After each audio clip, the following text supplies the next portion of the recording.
It's noon here in Ventnor City, New Jersey, Detroit, Michigan, and 9 a.m. in Sacramento, California. And this is CarEdge Live for Friday, June the 13th. Hope none of you suffer from triskaidekaphobia, which is fear of Friday the 13th. And your hosts today are me, Ray, and Justice, who is still not Zach, and Phil, who is neither Zach or Justice. But it is the return of the triumphant threesome. And boy, do we have things to talk about today. How are you gentlemen doing today? Fantastic. Looking forward to talking about everything we've got on the plate for today. We do. We have a lot on the plate today. And before everyone gets mad at me, there we go. And then, we got some good surprises that you guys don't even know about coming up. We got some extra stuff. I know we always go straight to the headlines because people hate it when we don't, but I'm not going to do that. Okay. So you want to go to the headlines, you got to wait about 5 minutes. But I wanted to share a beautiful photo I got this morning from Zach. And I wanted to start off this Friday the 13th on a very happy, positive note. Nice. So here is Zach and Steve at Steve's wedding in Athens, I believe. Yes. Is where they are. It's a great looking picture, great location. I've never seen Zach in a tux before. Yeah, neither have I. I would just like to note that Steve's my kind of guy. You notice the no socks, and the very casual, and that's exactly how I would do it. Love it. As soon as I saw that picture, I thought to myself, well, I hope Zach's not wearing socks. And I can honestly say to you, I have never, other than in pictures, seen Zach in a tuxedo. But I will say this, that boy cleans up pretty damn nicely. He does. You know, for a CEO of a tech company. He looks good. Steve looks good. My hope is that Steve looks as good after the ceremony as he did before the ceremony.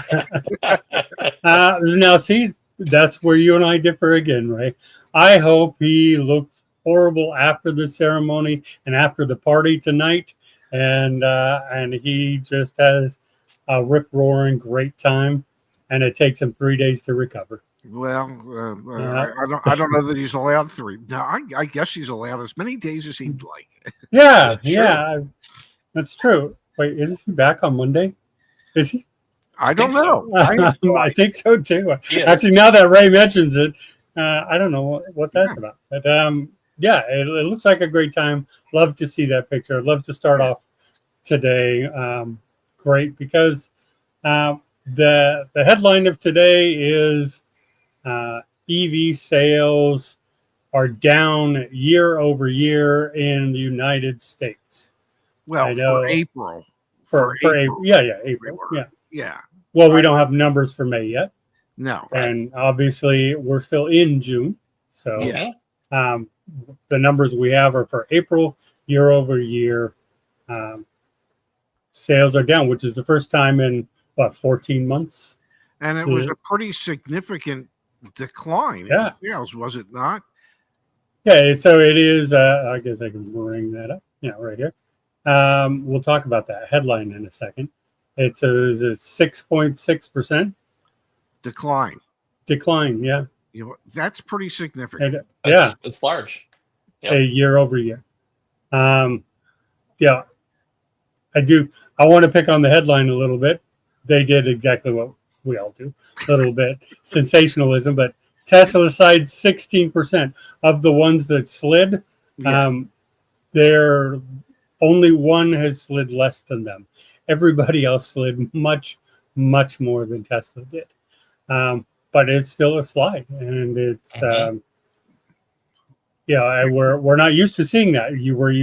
We knew slower growth. We talked about that slower growth. And this is just the U.S.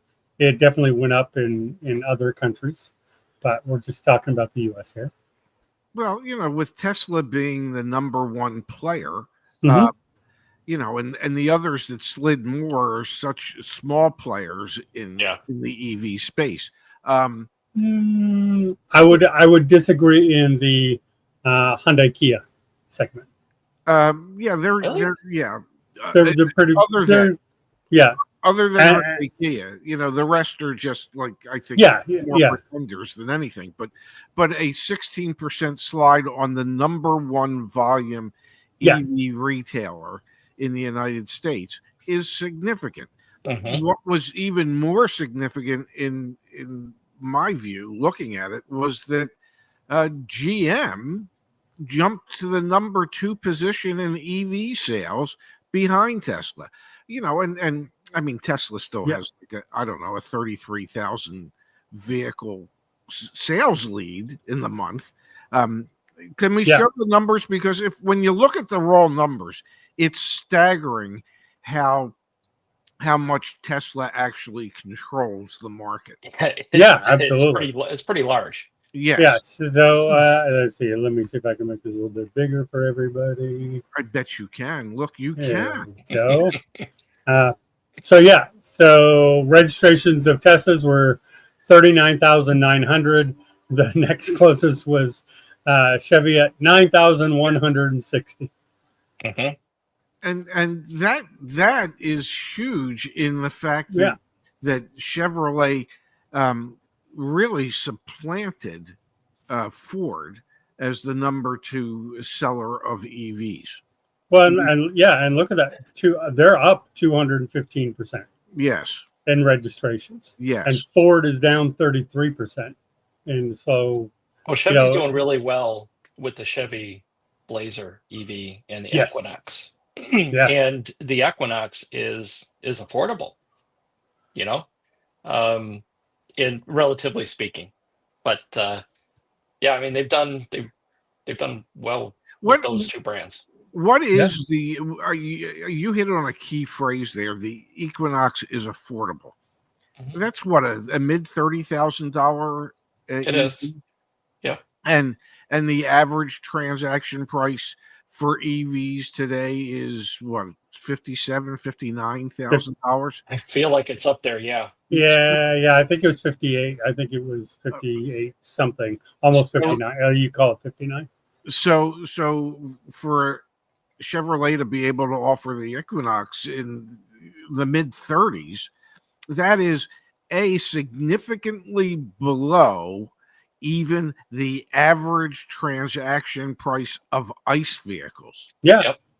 By $10,000 to $12,000. So I think, at least in my mind, what it says is people will buy them if the prices come down. And I think Chevrolet is proven. Yeah, I've never disagreed with that, Ray. I think affordability is always, even in my beloved Cybertruck. I know a lot of people think, people didn't want them, they're ugly. No, man, they wanted them at $40,000. They would have bought that truck, and it would have been huge. But at $90,000, not so much. Also, just to say this, now I'm in the Detroit area. Yes. So y'all know deals are pretty strong here, right? So there is a Chevy dealership in my area. A Blazer EV is leasing for $299 a month for 24 months with $699 due at signing. Now that doesn't include the tax in the payment, but still, if you're looking at a base payment of $299, at $699 due at signing, $279 for the Equinox. So there are some pretty strong lease incentives for these two vehicles, and they don't look half bad, Well, and they actually look pretty good. But think about it for a second: $299 or $279, and you're only locked in for 24 months. 24 months. Yep. I talk about you want light at the end of the tunnel, which is why 72-month and 84 and 96-month loans to me don't make sense, because there is no light at the end of the tunnel, because there doesn't appear to be an end of the tunnel. Yeah. But if you're leasing a vehicle and you are committed only for 24 months, The day you drove it off the lot, you can see the light at the end of the tunnel because it's not that far away. Correct. And that's what I did with my Lyric. There was absolutely no way I was going to go 3 years on that. Had to do the 24. It just makes so much sense. And if you do it right as a manufacturer, at least in my mind, and you, Phil, would be a perfect example of this. If you can get people to do this experiment for signing up for 24 months, I would think there would be a high percentage of those people that are going to be impressed enough through that experimental 24-month period of time that they would want to do another EV at the end of that lease. Am I speaking out of school when I say that when it comes to you? I will tell you, I'm still left undecided what I'm going to do at the end of the lease. I still have that range anxiety. It's still, in the back of my mind, if I decide I want to just take a road trip, I don't get a whole lot of range, right? So I'll share range anxiety with you. I have my Mazda CX-30, has a 12.2 gallon tank.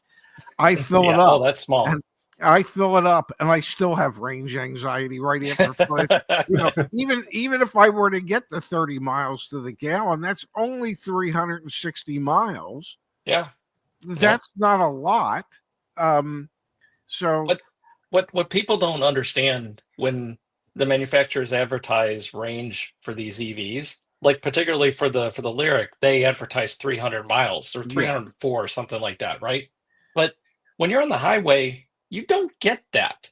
You exponentially lose more range the faster that you go. So if you're at highway speed 70, 75 miles an hour, you're not getting 306 miles on your range. You're getting 270. Then you have to plan to only use, 80% of that when you stop to charge. So then you lose even more range. So it's, I don't know. I don't know. If I hear what you're saying correctly, I think what you're saying is, hey, I like the car, but I don't like the fact that I'd have to love the car. Every 200 miles so I could go charge up for 20. It would be less than that. It probably, it might be like 190s, 100. I probably could go 190 miles to feel comfortable, then sit for 20 minutes to charge the car back up to 80%. And 20 minutes. Get a better EV, Phil. What? Moving on.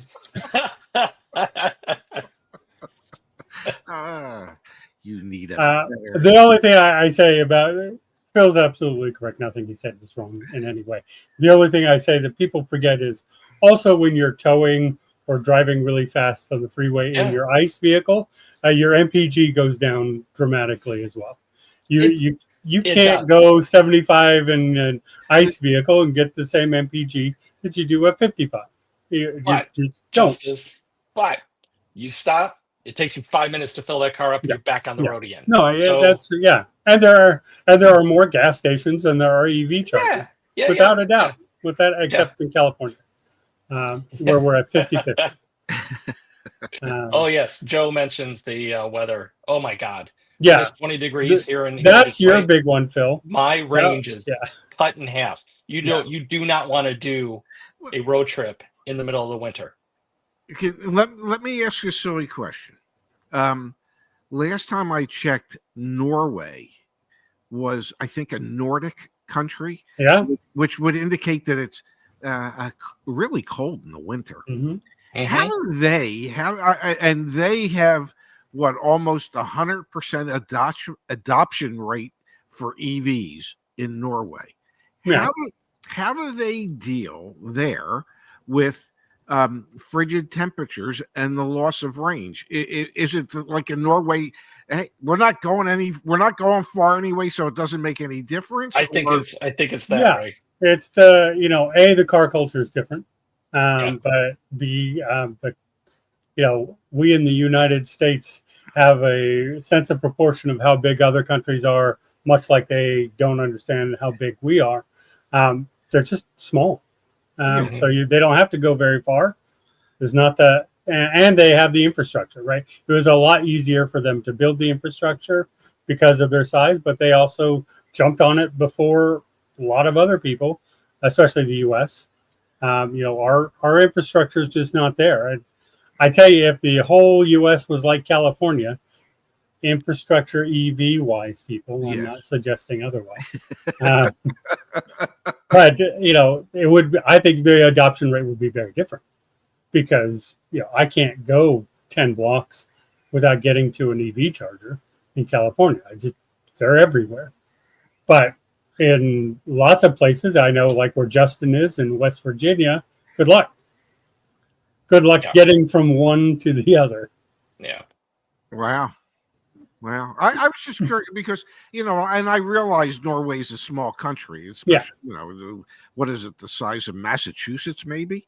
It can't be, it's not all that big, so that, people aren't going, they're not saying, hey, gee, let's drive 3,000 miles across the country, because they to do that, they might have to drive back and forth 100 times for all I know.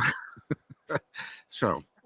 And they're, because they're smaller, they don't have the need to drive to, when you go see a relative, it's not a, 18-hour drive. Yeah. 3 states away. It's just not what it is. So it's a little bit easier as far as that goes. Can we pull up that chart one more time? I'm just curious as to, have we seen declines or increases in sales for, say, Rivian and Lucid? Let me pull up a different one that I did. I'm just curious.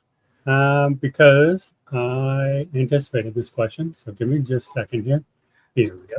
We give you all the time you need. We afford you the same amount of time as we would afford Zach when he was doing this nonsense. So here are the I took all that data, put it into a chart here. Oh, I see what you did. You put it into winners and losers. Yeah. So here's all the ones that are up. So you got Volvo, Chevy, Porsche, GMC. You got the flats, Acura, Jeep, and Dodge. And then here's all the ones that lost registration. So Lucid at 3%. Rivian, 30%. That surprised me a little bit. Yeah, that's huge. A lot. Hyundai at 25%, and then Kia down here at 68%, which really surprised me because Kia's always the one I'm like, if I wasn't in Tesla, I would probably personally go to Kia. I like the EV6, the EV9, both of them. I like both of them a lot. Those would be mine. But Ford down 33%. Hey, look, Rolls-Royce is down. The one, I will tell you, the one that got me the most, Fisker's down 94%. No way. Who bought 25 cars? Who bought 25 Fisker even out there in April? Yeah. Wait a minute. Where did that come from? Yeah, that's hard to imagine. This should be 100%. Did they buy them back? I have no idea. That was. I was just curious as to who the winners and losers were. So we had way more losers than we had winners. Yeah, the whole market this totally makes sense, though, right? Because most of the losers are ones who have been in the game for the longest, right? Who have been selling, or the straight EV companies. Phil. Yes, right.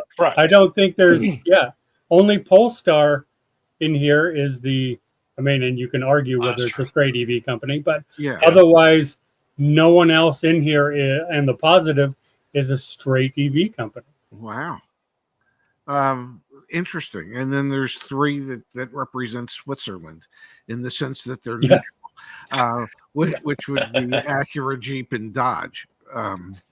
Wow. Those are some surprising numbers in there. I mean, think about it. When I separated them out, I was very surprised that not just like whoever bought. So the second part of the headline you came up with was, well, what happens now? Yeah, I'll ask the question. What happens now? I think we wait to see. Just like one time it's just can be a fluke, 2 times is a coincidence, and 3 times is a pattern. So we're going to have to see what May and June are. End of quarter may pop up, but I think we talked before the show a little bit with the EV tax credit ending, which has created a rift between two kind of extremist people. Yes. But with that ending in December, at the end of December, is there going to be a huge rush at the end of the year to jump in on EVs before that tax credit ends? I personally think there will be. I think there's going to be quite a bit of a jump, just like there was right before the tariff. I would think so. I think you will see a huge increase in sales, pull ahead sales for EV sales in probably November and especially in December. And then after that, you will see what would probably look like an absolute collapse of the EV market, because the people that were going to buy in January, February, March, whenever, already bought in November and December. And so the downturn after those credits expire could be pretty severe, I would think. What do you think, Phil? I think that there could be an end of year push on them because of this. I don't think it's going to be as huge as, the whole tariff thing, that it. I mean, as long as the automakers make a big push, the media makes a big push on it, people are aware that this is happening. Because look, let's face it, there probably are a good portion of people that don't even know that this is ending, right? So as long as they push it out, and the media wants to push it out, and the OEMs want to advertise it, I could potentially see a push towards the end of the year. That's my opinion on it. Because maybe there aren't that many EV buyers left. I don't know. I'm kind of with you on that, Ray. And I would, of course, disagree with both of you. It's not a big surprise. I think there are a lot of EV buyers, but I think EVs need to be, as we said at the beginning of the show, a little bit more affordable for people. Infrastructure needs to get there a little bit more for people. I think, just like we said yesterday, the trajectory was never going to hit 2030, 2035. That was never going to happen. But I personally think growth will continue.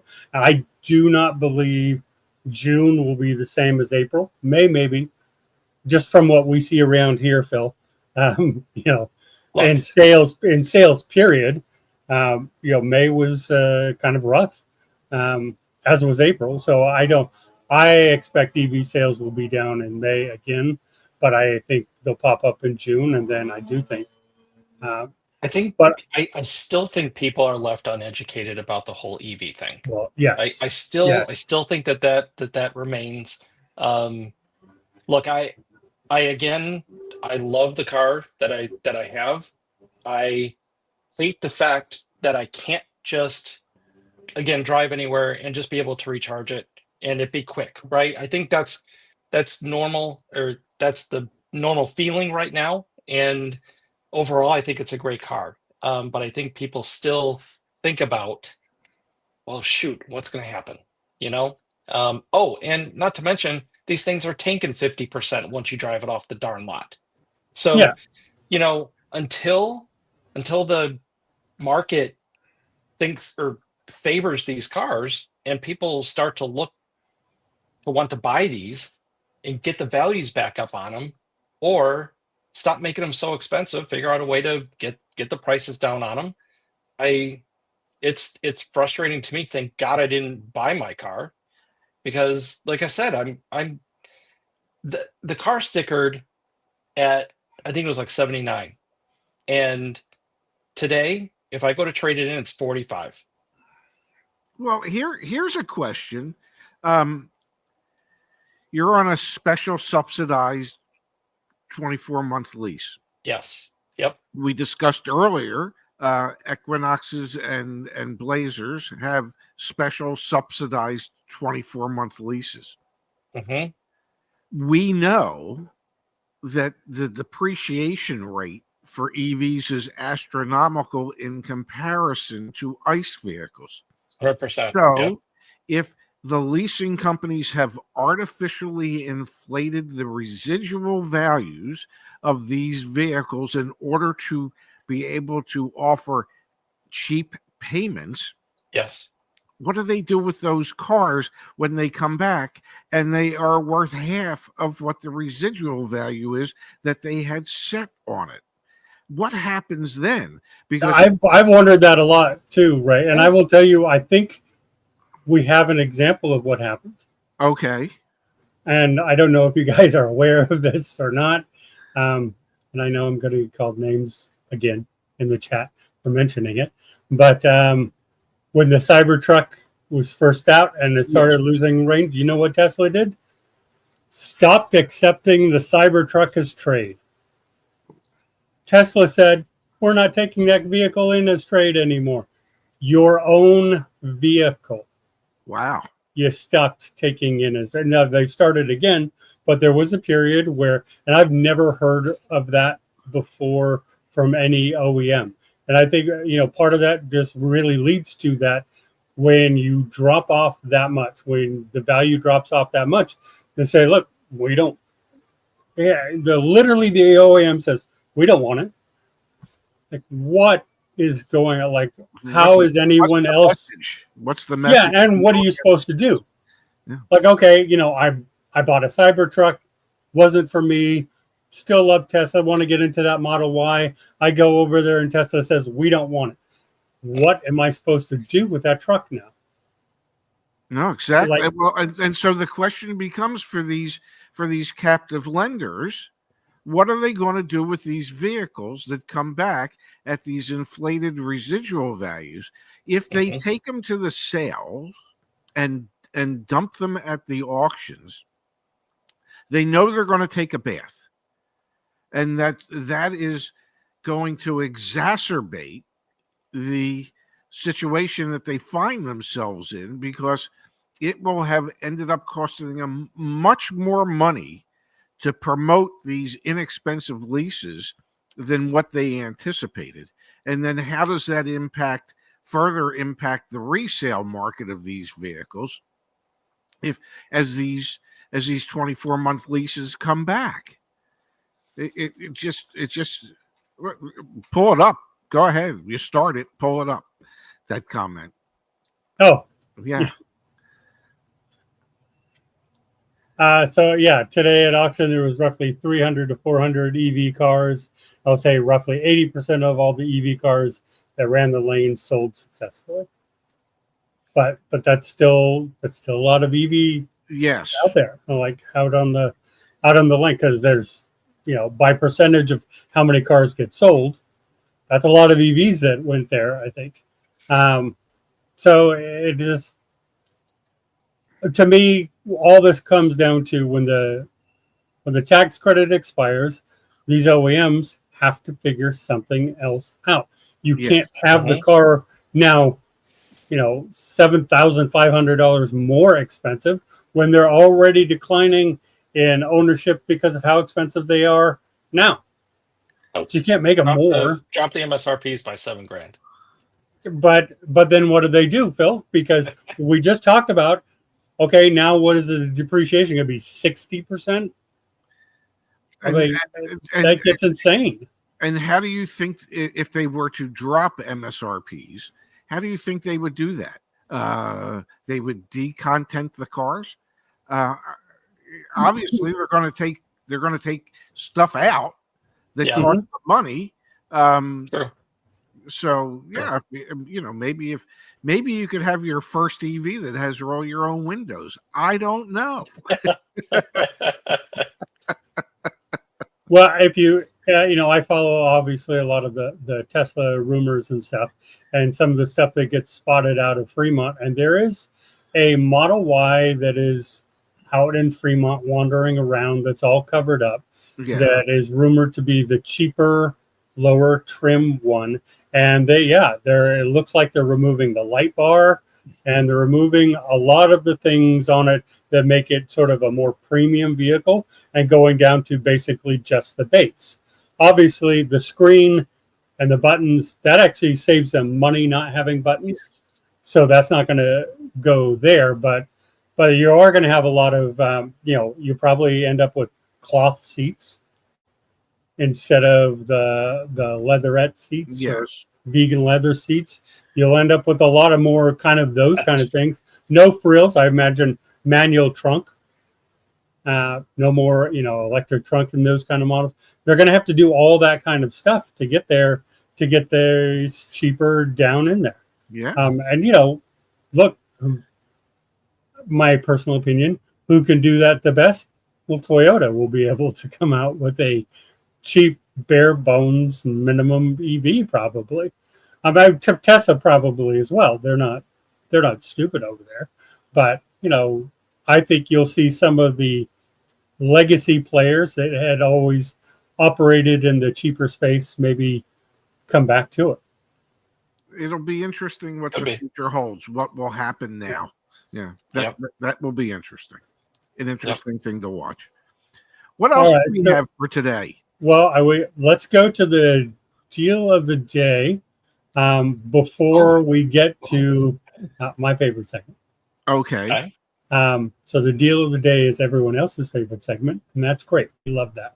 Mm-hmm. Phil, tell me your thoughts on this. Oh, that's big.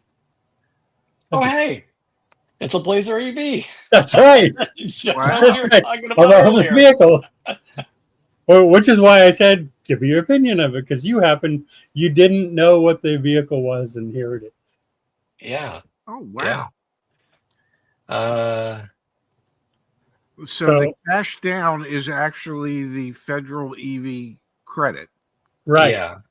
Yeah. On top of that, they had a discount of $7,411, and then a rebate of $3,000. Oh my God! So that's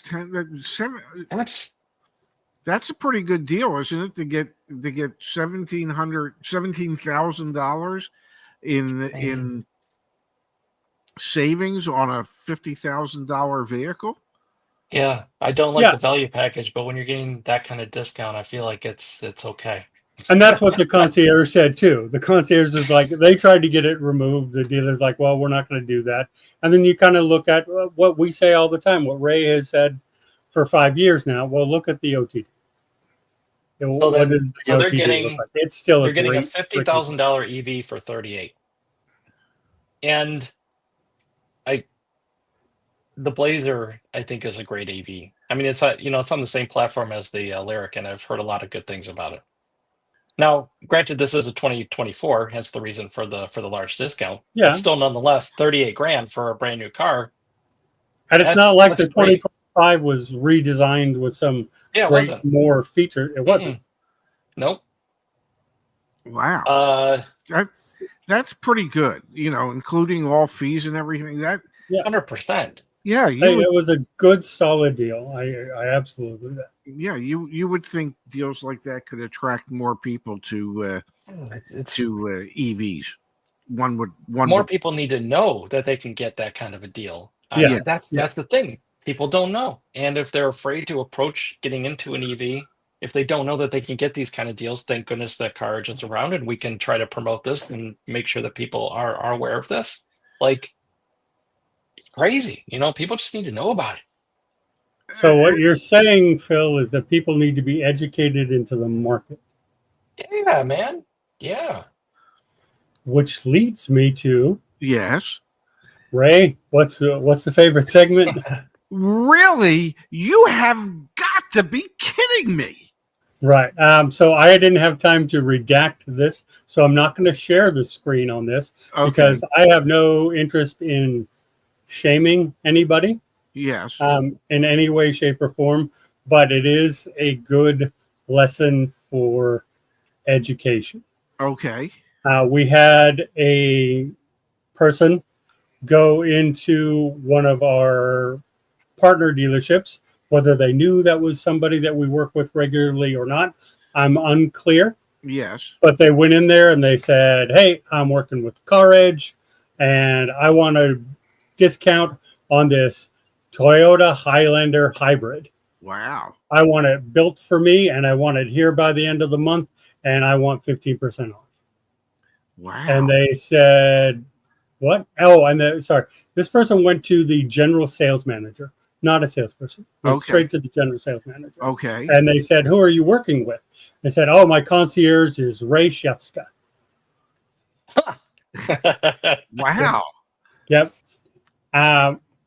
Ray, I didn't know you were doing these deals. Yeah. Yeah. Well, that makes two of us. You know, just hearing the little bits so far, it reminds me of an old saying in the car business. Customers like to say, well, if the salesman's lips were moving, the salesman was lying. And dealership personnel like to say, if the customer's lips were moving, the customer's lying. I'm not calling anybody a liar, but I haven't concierged one deal yet. Okay. No. In my dealership, I heard the term, and I know I've heard it outside of it as well. Buyers are liars. Yes. And it is it's unfortunately very true. Just, yes, dealers are liars too. Yeah. Nobody's making that argument. I don't think that. And I don't like the mentality that buyers are liars, but it most definitely is true. And this person went in there, yes, very, very aggressive. This is what you're going to do. You know, I know CarEdge. You know, I know what I'm talking about. Hey, Phil, can you get 15% off a Toyota Highlander that you've custom ordered that's on the ground by the end of the month? No. No, you can. I don't think you can custom order it and have it arrive by the end of a month. No. Correct. Even if you can find one. So I looked. There are 2,919 on the ground Toyota Highlanders in the entire United States. Okay. So the chance of getting a discount, almost nothing. As a matter of fact, our target discount, I think, is like $300 more than MSRP. Obviously, that's not what our concierge would do. But like, there's just not. That's what the average is going for, right? We're literally not. We're not selling, or we're not buying these for 15% under MSRP. It's just not happening. No. And the person was so aggressive. Yes. With the general sales manager. Basically, the word came back to the concierge that was doing this was, if this is your customer, we're not really interested in dealing with them. Yeah. Yeah. And that is exactly what you can do. If you're in there, if you go in and you don't know, and by the way, this person happened to not be a concierge member or an insights member. But so when you go in there, you don't know your market. You haven't done your research, and you go in there and you're unreasonable with the people and you're pushing like that. You can get the dealer just to go, okay, I don't care. I don't even want to deal with you. I saw it at my dealership, which is a horrible dealership. But I saw even them like, no, we don't want to rip you off today. We just want you to go away. Like that's what it comes down to at some point. You know, we say it all the time. You have to be cognizant of what the market is for the vehicles that you're looking at. Okay. Yeah. And is it relatively easy in today's world to get the type of information you would need in order to know what the market is where you live? Yes, it is relatively easy to do. Hell, we offer on our website where you can see what the current deals are that customers have gotten on their own and what our concierge teams have gotten for customers.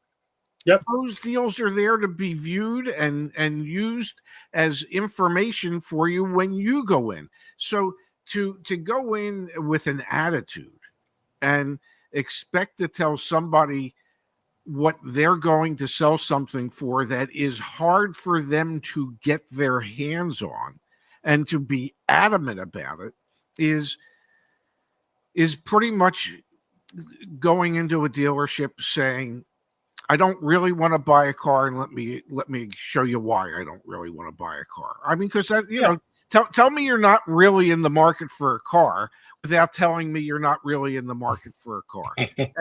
And that's what that customer did. Well, and it's just you know, we have a couple of comments here of, you know, hey, just be professional. Yeah, you don't need to be overly aggressive. No. And Igor says here, you know, if you don't ask for a large discount, you can't get it. But just be reasonable and know your market. And you going in need to know what's reasonable. Yeah, you need to know what's reasonable. You need to be professional about it. You need to not be, you know, Phil, this reminds me back when we were coaches. We had a guy who came in, and I don't know if you've ever heard this story, Ray. I know Phil and I discussed it. He came in and he's like, I can't get any dealer to work with me. This is ridiculous. You know, I don't understand, and you guys aren't helping me. And I was like, well, what's the problem? So he sent me some cars, and I'm like, okay, so what are you doing? He's like, well, I'm offering them 50% off of what the advertised price is. And no one on every vehicle that he ever looked at, just his initial was open. He's like, well, aren't they supposed to negotiate with me? Like, well, not when you're being unreasonable in the first place. They're not. Like, when you seem like you're so far out of left field, you don't even understand the market, they're going to do one of two things. They're either going to say, I don't want to work with you, or go, oh man, we got a flop here. Let's do it. Let's rip this person off because they don't have the first clue about what the market is. And sometimes it's like you just question, like, where do these people think that these dealerships have 50% profit margin in a car to be able to discount it like that? Like, where is that coming from? And then for the customer to say, well, they're unwilling to work with me. Well, of course why wouldn't they be unwilling to work with you? You're not being realistic as to what the more. So if I were a salesman, and this is a terrible thing to say, but I'm going to say it anyway. If I were a salesman and a customer came in and said, I'm not interested in anything here unless you can take 50% off of what your advertised price is. As a salesperson, I'm going to look at you and go, seems to me that if I get started in this is going to be about a 3-day proposition to try and get to a deal. And when everything is all said and done, I'm going to invest 3 days' time to make $50 or $100 or whatever the store minimum commission is. So why, as a salesperson, would I want to do that? Why would I want to go home 3 days in a row with a huge knot on my forehead from banging my head against a stupid person's wall? So, yeah, you're right, Mr. Customer. They don't want to work with me. Yeah, of course they don't. You know, I don't want to get paid 12 cents an hour. You know, and I shouldn't defend salespeople, but I understand that a salesperson's attitude when it would come to something like that. Yeah. You know, listen, I took turns on customers, and it was like, if we're not going to show any sense of reasonableness, I've been doing this way too long that sounds terrible, but I'm not interested in investing the time, effort, and energy it's going to take to get you to become reasonable. You go out there, you find out that nobody will sell you a car at the price you want to pay for it. And then when you've gotten a reasonable amount of money you want to spend for that, come see me then. But I'm not going to be the one that's going to take all my time, effort, and energy to educate you with the hope that you'll end up buying the car from me. Absolutely not. It is a customer's responsibility to understand the market. It is a salesperson's responsibility to respect the customer when they have the correct information. and to share whatever other information that customer might need in order to get them to agree that, yes, this is a fair deal. Right. But to come in and try and steal a car, you just put a mask on, walk in with a gun, empty the till, give me the money. It's not happening. CarEdge is not advocating that you put on a mask and go and try to steal a car. Want to make that clear. But Brian has a point here too, and this is certainly was true at my dealership. Skipping the line and going straight to the general sales manager is not going to get you a great deal. At my dealership, it would just get you sent over to a salesperson. They're not going to deal with you. They'll send you right back. They'll send you right back. Like, sure, I'll be happy to help you. And here's Phil. Yeah, exactly. Right. It's not going to be. There's very little chance that general sales manager's actually going to be working with you if you try to skip the line. Now, if you have a problem, I always say this to people: like, leave the general sales manager, the general manager. Leave yourself a place to go if the deal doesn't work. Yes. If you start with the person in charge and you're not getting a good deal, you don't have anywhere to go. Go with the salesman and go, you know what? You're just not working with me. Let me go. Let me talk to your sales manager. I always say this. Humans have egos. Males probably larger. And dealers have the biggest egos. Politicians probably have the biggest egos. Yes. And right below them are dealers. Many of which become politicians. But they're being groomed to be politicians. Yeah. But go to their ego. Go through the deal and let the sales manager save the deal and show the salesman how it's done. Right? Let that ego get into play. Yes. But when you go to that guy in the first place, there's nowhere to go. Yeah, the guy's going to say, here, go with Phil. You and Phil pick out the car you want, and I'll be more than happy to take care of working the numbers with Phil.